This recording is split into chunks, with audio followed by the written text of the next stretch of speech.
പോർച്ചുഗലിനെ പറ്റി പറയണോ റൊണാൾഡോയെ പറ്റി പറയണോ ഉള്ള കൺഫ്യൂഷനാണ്. ആദ്യം പോർച്ചുഗലിനെ പറ്റി തന്നെ പറയാം. ഇത്രയും നല്ലൊരു സ്ക്വാഡിനെ കിട്ടിയിട്ട് മാർട്ടിനസ് എന്ന് പറയുന്ന കോച്ചിന് ഒരു ചലനം ഉണ്ടാക്കാൻ പറ്റാത്തൊരു വേൾഡ് കപ്പാണിത്.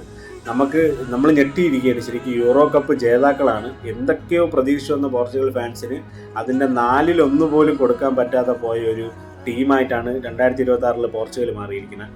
മാർട്ടിനസ് എന്ന് പറയുന്ന കോച്ച് ഒരേ ടാക്ടിക്സും ഒരേ കൈൻഡ് ഓഫ് പ്ലേയും കാഴ്ചവെച്ചുകൊണ്ട് മാത്രമാണ് ഈ വേൾഡ് കപ്പ് നമ്മുടെ കയ്യിൽ നിന്ന് പോയത്. ആ മാറ്റത്തിലൂടെ ഒരു ചലനമോ ഉണ്ടാക്കാൻ പറ്റിയിട്ടില്ല.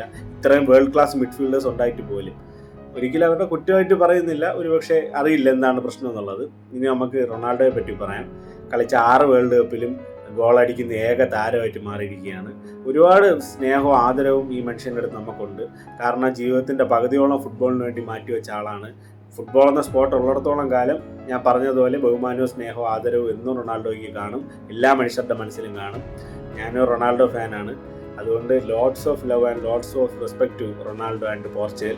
ഒരുപാട് നമ്മൾ ഈ മനുഷ്യനെയും ഈ ടീമിനെയും സ്നേഹിക്കുന്നുണ്ട്. എങ്ങോ കിടന്ന പോർച്ചുഗലിനെ ഇത്ര ഉയർച്ചയിലേക്ക് കൊണ്ടുവന്ന റൊണാൾഡോയ്ക്ക് 1000 നന്ദി, 1000 സ്നേഹം.